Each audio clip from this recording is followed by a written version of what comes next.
Now let's look at different ways that we can use warp modes to morph our textures and tones. So tones and textures can add a powerful arsenal to your sound design.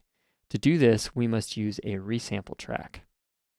Now, a resample track in Live is a very powerful tool.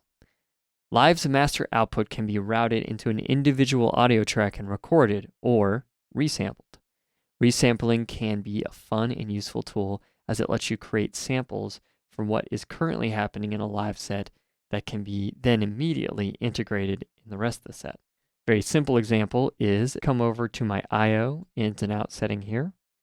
I can say my audio from, and if I put it to resample, if I have it set to record and I play this,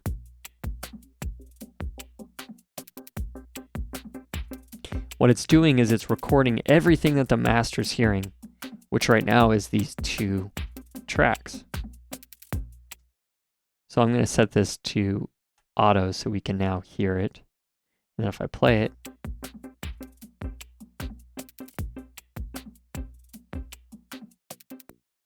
that was basically a recording of everything that was happening within Live. It's a very powerful tool for what we're going to do next.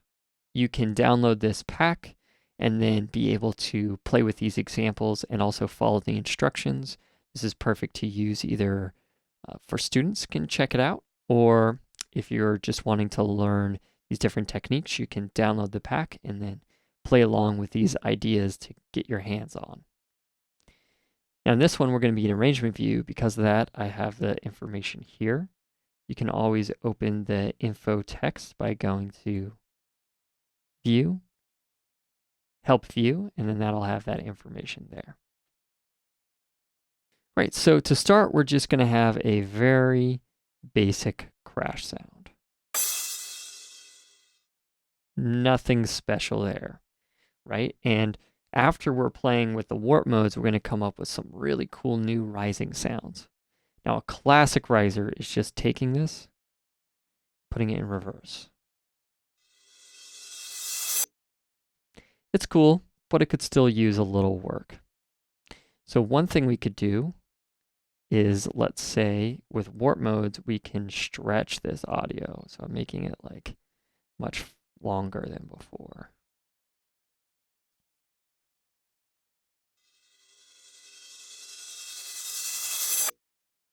Great.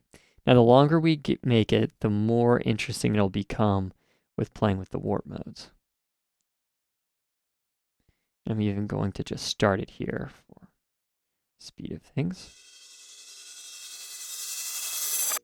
Now notice we're getting a stuttering kind of sound. That's because of the warp modes is in tones. And it's cutting it up by this grain size. So grain size is basically saying the amount of increments that are being repeated to fill in that empty space as soon as we stretched it. So if I lower this, notice how it was getting tighter and tighter. It was getting less warbly.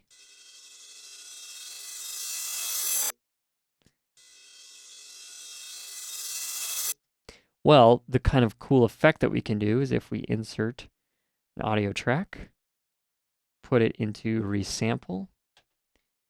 I'm going to hit record on there. What I'm going to do is I'm going to record myself moving the grain size.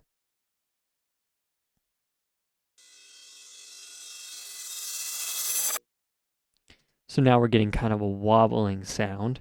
You can even see it, right? You can kind of see that movement happening within the sample, much more than the original.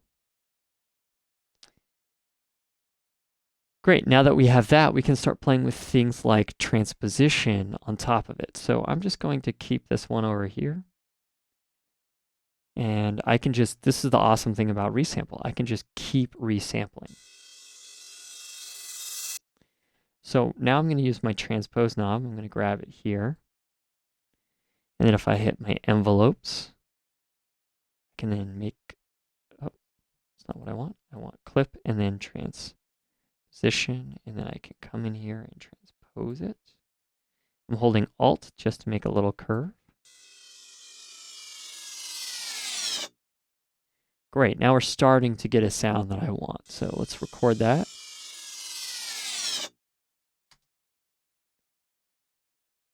I'm just going to keep all these examples. Awesome. I like that sound. Now, I've transposed it down. What would happen if I start transposing it up? Because it already is transposing down, but if I transpose it up and then do something cool with the warp modes, I'll get more and more movement out of it.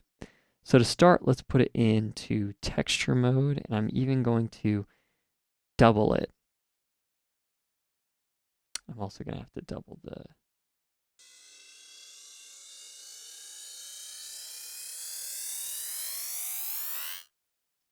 Now I'm going to do the same thing where I'm going to record myself moving this grain size. So it's small. Notice how we got kind of that, the bigger the grain size, the bigger that warbling type sound that went as it opened. So great, now we have this sound. And then what can be really cool is if we insert another audio track and we take maybe one of your other ones that went down, and you can start to layer these things.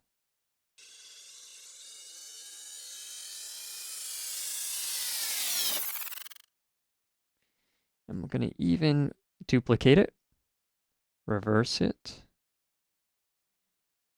And there's this thing called fades. So Control Alt F on PC. I think it's Command Alt F on Mac. And that just gives us a little tail end. I'm going to turn that volume down a little bit there.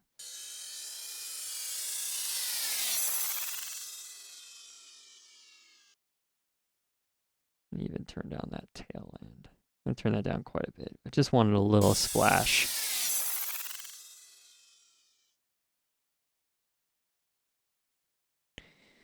Great, so I can now record all of that.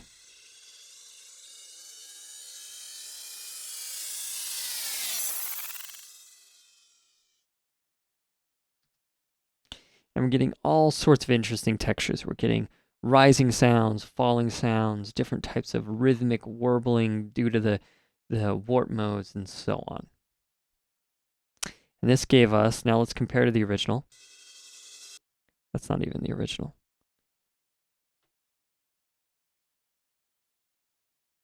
Let us...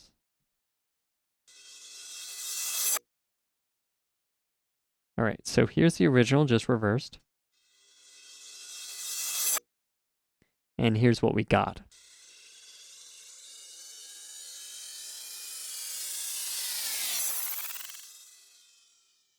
And the cool thing about this is you can keep playing with it more and more and more. You can put it into textures mode or tones mode and come in here and then again resample it. And change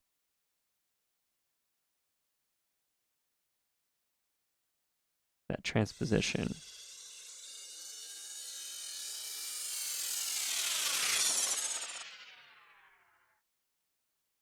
And it can just get more and more complicated by recording yourself moving these grain knobs and more and more. It's just a really awesome way of creating cool risers, cool sound effects and sound designs just by using warp modes. So the point is, when you learn things like how to use warp modes, how to stretch your sound, it actually opens up tons of possibilities for new types of sounds and sound designs. It's kind of like stretching a rubber band, but to fill in that time, we can either repeat itself, create that warble sound, or we can create silence like we were doing with the texture, all these different possibilities.